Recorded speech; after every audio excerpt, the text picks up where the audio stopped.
Tu és, Jesus, o nosso amado. Tu és, Jesus, aquele Senhor sobre quem nós depositamos toda a nossa confiança. Tu és, Jesus, aquele sobre o qual, ó Pai, eu tenho depositado todas as minhas expectativas. E é em Teu nome, Jesus, que eu me coloco diante da Tua igreja e diante da Tua palavra. É diante do Teu nome, Senhor, que eu me coloco, Pai, como vaso, como canal. Peço, Senhor, que nessa noite, que a Tua palavra, Senhor Jesus, possa falar ao nosso coração e que venha dar frutos. Amém? Glória a Deus. Eu quero compartilhar com os irmãos, foi me dada a oportunidade de trazer a palavra. Aproveitando que os irmãos estão de pé, gostaria que você abrisse sua Bíblia em João, no Evangelho de João, capítulo de número 16.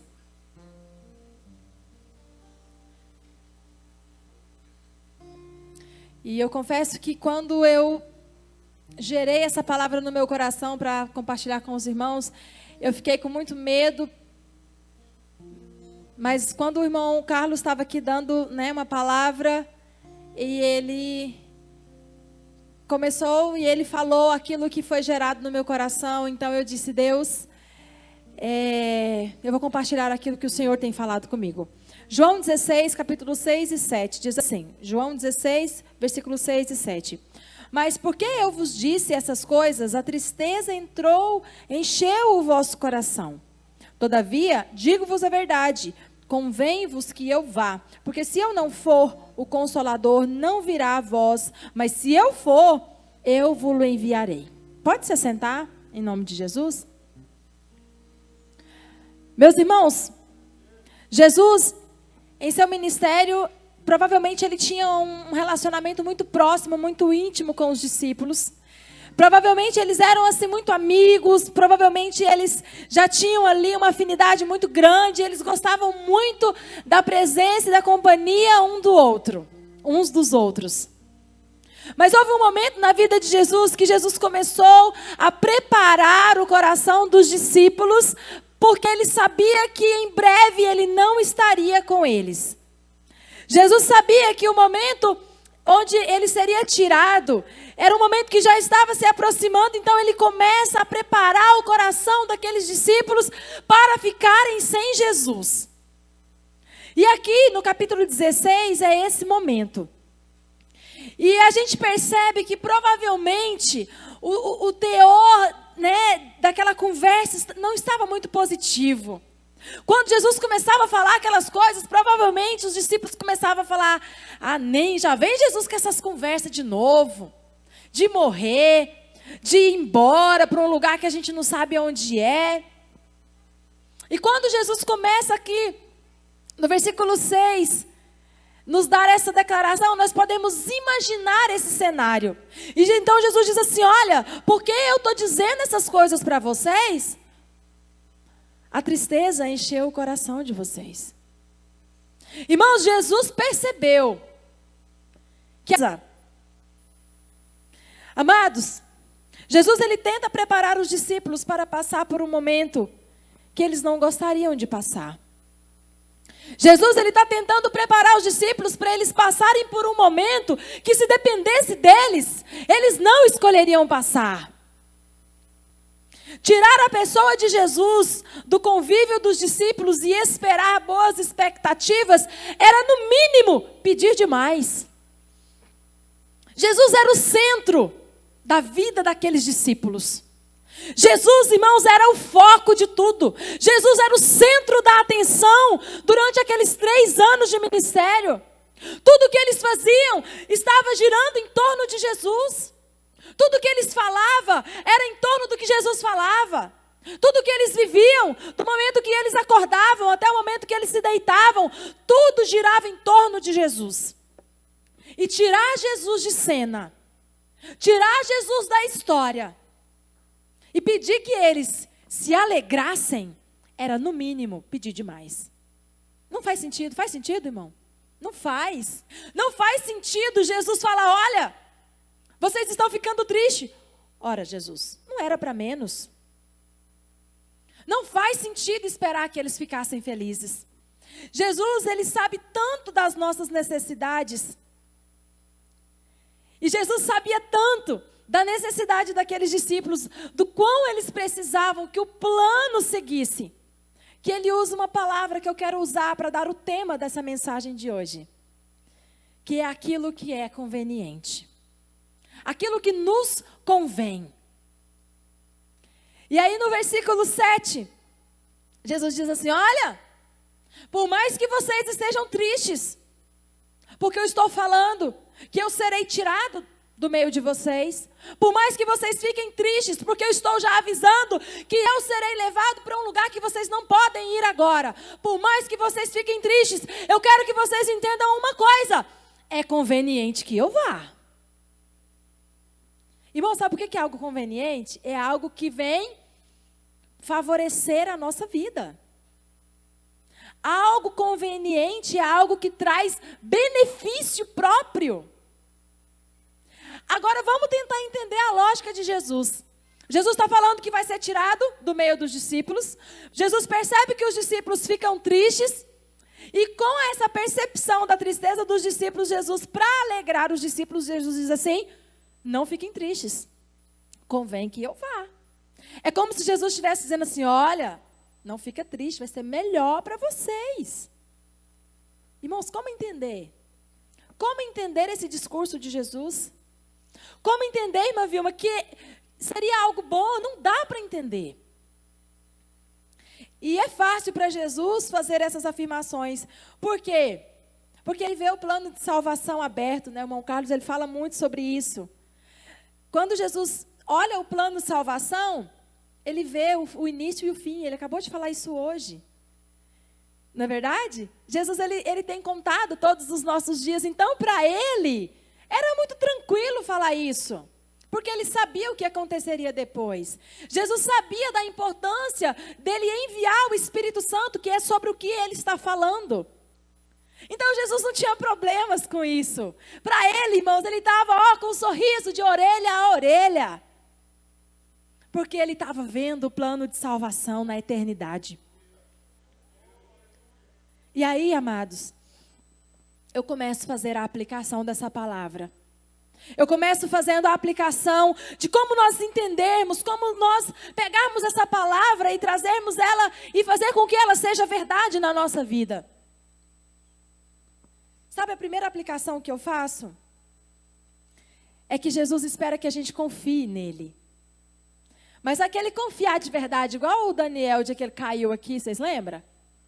Que ele chamou o irmão e caiu assim? Quem lembra? Levanta a mão assim. É aquele confiar. Jesus espera, irmãos, que nós confiemos nele. Irmão, mas é difícil? Sim, é muito difícil, mas por isso que nós temos a Bíblia. E por isso que nós dizemos que a Bíblia é a palavra de Deus. Eu quero compartilhar com os irmãos 4 frases que eu anotei, o Lucas vai colocar para mim, que foi o que me fez pensar sobre essa palavra, sobre esse contexto de Jesus. Quando eu li essas frases, eu comecei a me perguntar qual a ligação disso com aquilo que a Bíblia nos ensina. A primeira frase é de Daniel Goleman, do livro Inteligência Emocional. Ele diz assim, olha: muito pode ser dito sobre o lado construtivo do sofrimento. Pode deixar esse slide, ô Lucas. Olha só, irmãos, Daniel Goleman, ele é um escritor, e nesse livro ele é totalmente assim, como que eu posso dizer? Ele é muito evolucionista, sabe, irmão Carlos? Em todos os momentos do livro, quando ele fala sobre a inteligência emocional, sobre como nós lidarmos com as nossas emoções, como nós sabemos lidar com as frustrações, com o medo, com a ansiedade, com o desespero. Em todo momento, ele começa a fazer alusões a princípios que estão na nossa genética, que rebusca lá nos nossos primatas, né, nos nossos, como que chama? É primata mesmo que fala, né, os nossos ancestrais lá. Então, você percebe que a linha dele de fé não é a nossa. Ele não crê no criacionismo, ele não crê que Deus nos criou, ele crê que a gente veio evoluindo. Mas é interessante que no decorrer do discurso, né, do livro, ele faz essa afirmação. E aí, irmãos, olha essa frase. O lado construtivo do sofrimento. A Bíblia já fala isso. Sim ou não? A Bíblia já nos ensina sobre isso. A segunda frase é de Platão.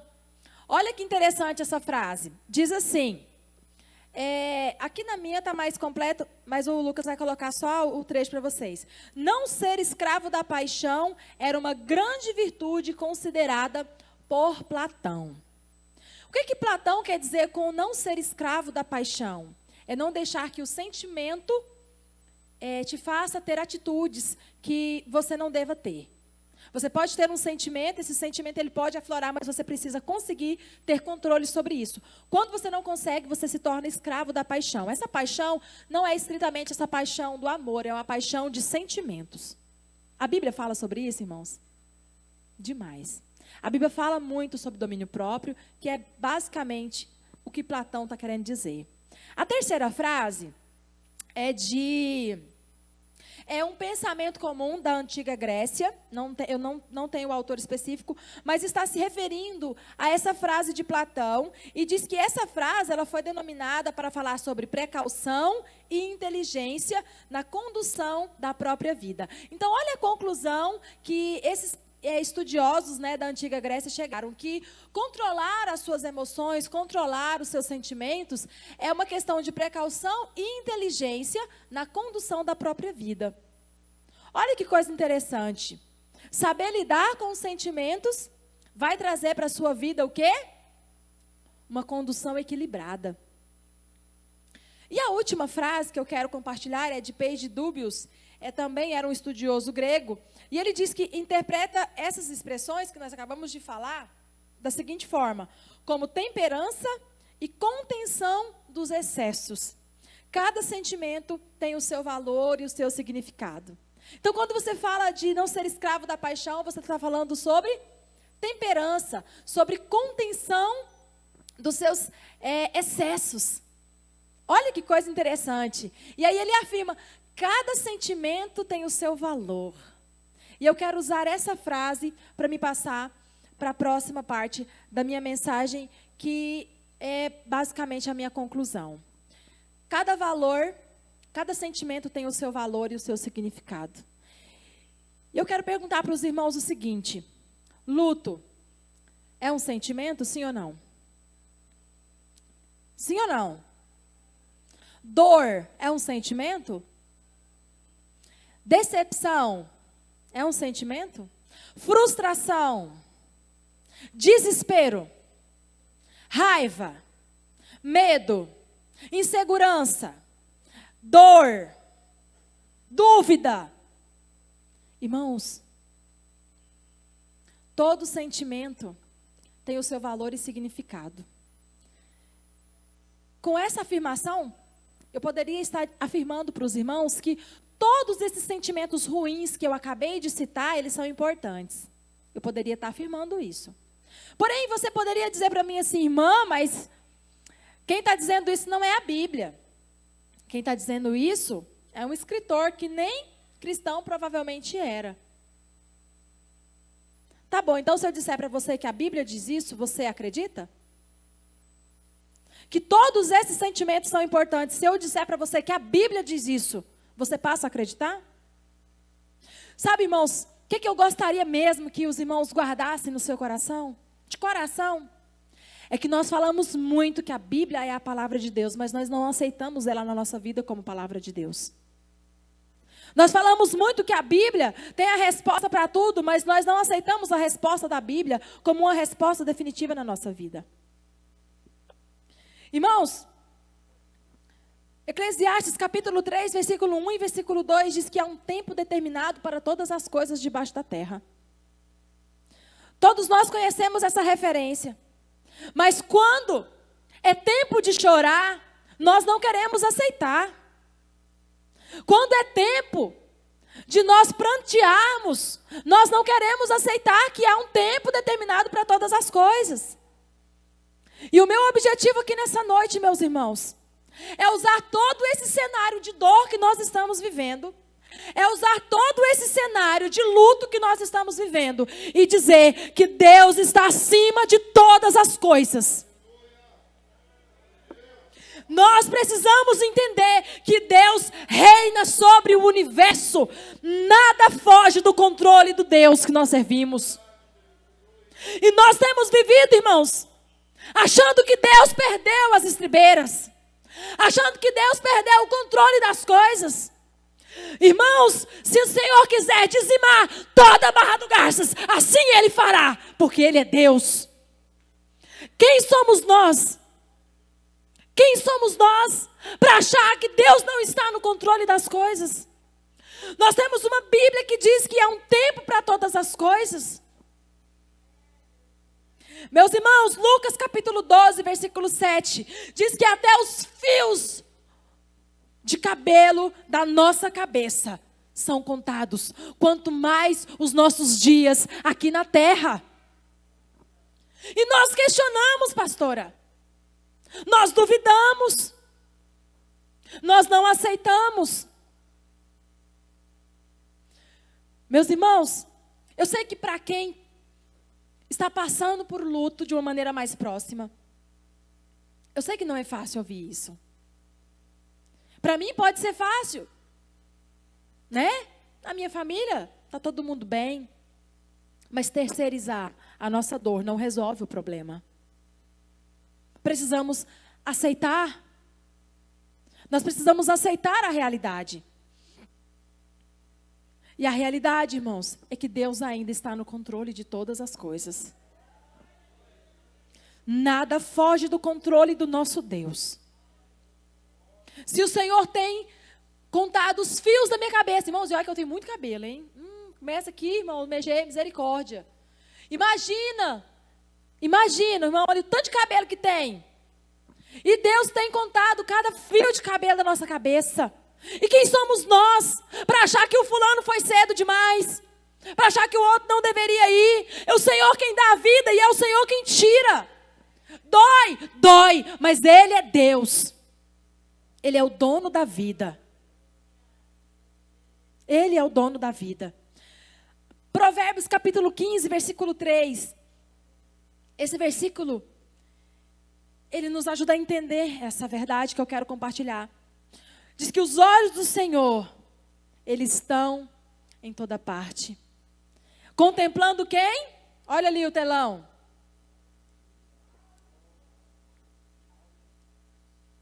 Está morrendo crente? Está morrendo crente. Está morrendo ímpio? Está morrendo ímpio. Está morrendo salvos que estão indo para a glória? Está. Está morrendo os ímpios que estão indo para o inferno? Está também. Mas os olhos do Senhor estão sobre toda a terra, contemplando e vendo tudo que está acontecendo. Ah, irmã, existe a vontade permissiva de Deus. Mas foi vontade dele.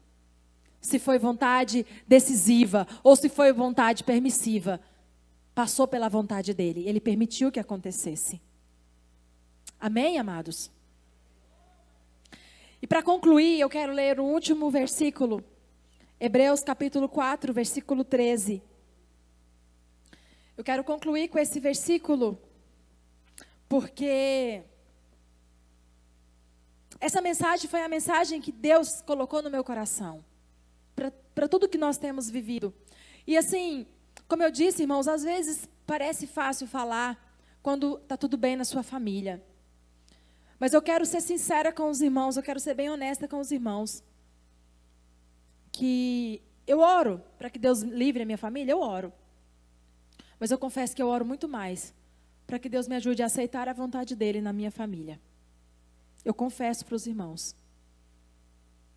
Eu já falei para o Senhor, Senhor, se o mal chegar na minha casa, chegar na minha família, me ajuda a entender nesse momento que o Senhor é soberano sobre todas as coisas e nada foge do seu controle. Sabe por quê, irmãos? É nesse momento que nós precisamos exercitar a nossa fé. É nesse momento que nós precisamos acreditar que nada foge do controle do nosso Deus. Que os olhos do Senhor estão sobre toda a terra, nos contemplando. E Hebreus, capítulo 4, versículo 13, diz assim, nada, repete comigo assim, nada em toda a criação está oculto aos olhos de Deus. Tudo está descoberto e exposto diante dos olhos daquele a quem nós havemos de prestar contas. Irmãos, o que esse versículo está dizendo? Aquela pessoa, por mais simples que seja, por mais enferma que ela esteja, ela não está oculta dos olhos do Senhor. Nada na terra está descoberto. Nada em toda a criação, aliás, está encoberto. Nada está oculto, nada está escondido. Os olhos do Senhor estão sobre toda a terra. O próprio Jesus, quando ele preparava os discípulos, naquele momento, quando ele diz, olha, é conveniente que eu vá. Irmãos, parecia ser conveniente? Não parecia. Parecia ser duro demais. Parecia ser injusto demais. Como assim, Jesus? O Senhor é a nossa referência. Como que o Senhor vai para um lugar que eu não posso ir? Eu quero ir.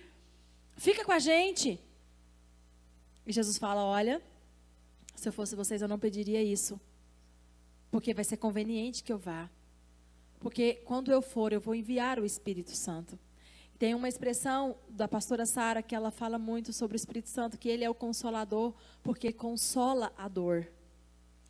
E muitas das vezes, nossa cidade, nossa nação, o mundo, não tem conseguido consolar a sua dor, porque não tem tido o consolador, aquele que consola a dor. Nós precisamos, amados, trazer o Espírito Santo para a nossa vida e para a nossa casa, porque ele é o consolador. Ele nos consola. E nós não podemos acreditar em nada menos do que isso, porque foi isso que Jesus prometeu. Foi isso que Jesus prometeu. E eu gostaria que nós orássemos sobre essa palavra. Eu gostaria muito que você orasse no sentido de que Deus coloque essa convicção no seu coração, de que Ele ainda está no controle. Ele ainda tem nas suas mãos o controle de todas as coisas. Amém? Vamos orar sobre essa palavra? Vamos nos colocar de pé em nome de Jesus?